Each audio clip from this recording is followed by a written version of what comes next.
Hi there, this is Nat Green from Revolution Marketing Strategies, and in this video I'm just going to show you a little bit about Google Places, and first of all why it's so important that you claim your Google Places listing if you haven't already, why it's such an important part to your business and how it can bring you a whole lot of new business, and a couple things that in case you don't do, if you don't claim your Google Places listings, that what might happen. This is a bit of a worst case scenario, but just to show you that these things do happen. So anyway, let's just get started here. So I entered a search phrase for plumbers in Kamloops, which is my hometown where I grew up.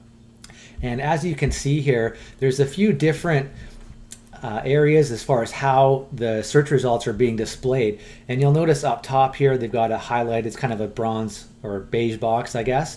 And then along the right-hand side here, there's some other listings. Now those are the paid ads, okay? And plumbers in Kamloops are probably paying anywhere from $2.50, could be even more, for every click. Every time that somebody clicks on this ad, which I'm not going to do here right now, I don't want to cost somebody some money here. But every time that somebody clicks on that ad, they'll be paying per click. Whereas some other areas are right here, the organic rankings. So this is with search engine optimization, which Google figures is the most relevant and the best information. They're always, of course, trying to feed up the best information to the people that are searching. And then we also have with the red balloons here, these are what we call the Google Places business listings. So there's only ever up to 7 listings. Sometimes they don't even show that many.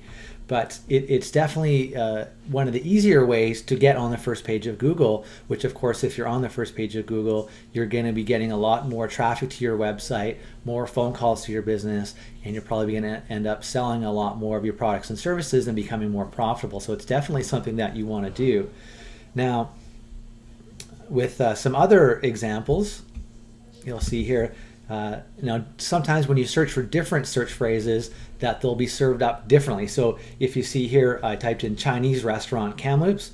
Now you'll see that all the Google Places listings are right at the very top, whereas in the last example here is that there's a couple organic listings, and then the Google Places listings, and then more organic listings underneath. So they serve them up a little bit differently from time to time.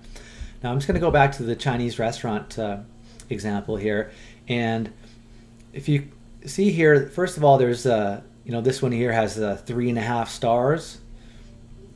These ones don't have any stars, but if you go down to this other restaurant here, they got 4 out of 5 stars, so that's not bad. They have 8 Google reviews. Now that's a different video in itself, but I'm just going to click on this top one here, and I want to show you something here. So right up in the top corner above the map here says edit this place, business owner question mark.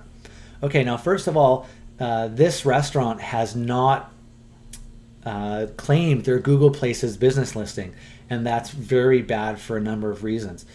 Not only do you need to claim your listing to make sure that it's protected, so you being the business owner are in charge of your listing, but of course there's things that you can do to further optimize your Places listing. So depending on how competitive your industry is, if there's a number of different businesses that do the exact same thing as you, and there's only ever up to 7 listings that are shown, let's say that there's 20 or sometimes even more depending on what your industry is. So it can be very competitive to get in those top spots. And of course, if you do get in those top 7 spots, that you're going to be rewarded with more traffic and more phone calls, like I said. So there's things that you can do to your Places listing to help optimize it, to help get it to the first page. Now, I happen to know that this restaurant here is one of the better ones in Kamloops, and of course Google probably thinks good things of it, and that's why they're putting it at the top. But I just want to show you an example here of what can happen if you don't claim your Google Places listing. Now this one here, there's a restaurant, it's another restaurant in Toronto. Now they do Greek food, and their website is gusandguidos.com, which I'll just click on here. And it's a nice looking website. First of all, they've done a number of nice things with their website, as far as they have good calls to action, and they're getting people to find them on Facebook and that sort of thing. But that, again, that's another video in itself. But if you notice here that their website is gusandguidos.com. Okay, now in this instance, it was a disgruntled employee, okay, and they actually bought, if you see here, gusandguidos.ca, okay. So the main website is .com, and this person went out and bought the .ca. But if you look at it here, it says Gus and Guido sucks, okay.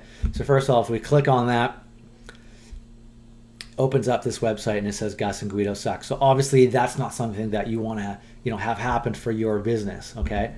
But the thing is, the person who bought this gusandguidos.ca that put this slander on their website is that they actually went in and claimed the Google Places business listing on behalf of this business. Okay, so if you'll notice here that the Google Places business listing actually falls right underneath of this .ca extension. Okay, if it was owned by the actual business owner, it would go underneath of the .com. Okay, so we can actually click on, so we can click on the reviews here. Okay, now luckily enough that disgruntled employee didn't go and completely trash this. They could have put more slander up on the Places listing themselves. They didn't do that. But the thing is that the business owner is not in control of their Google Places listing.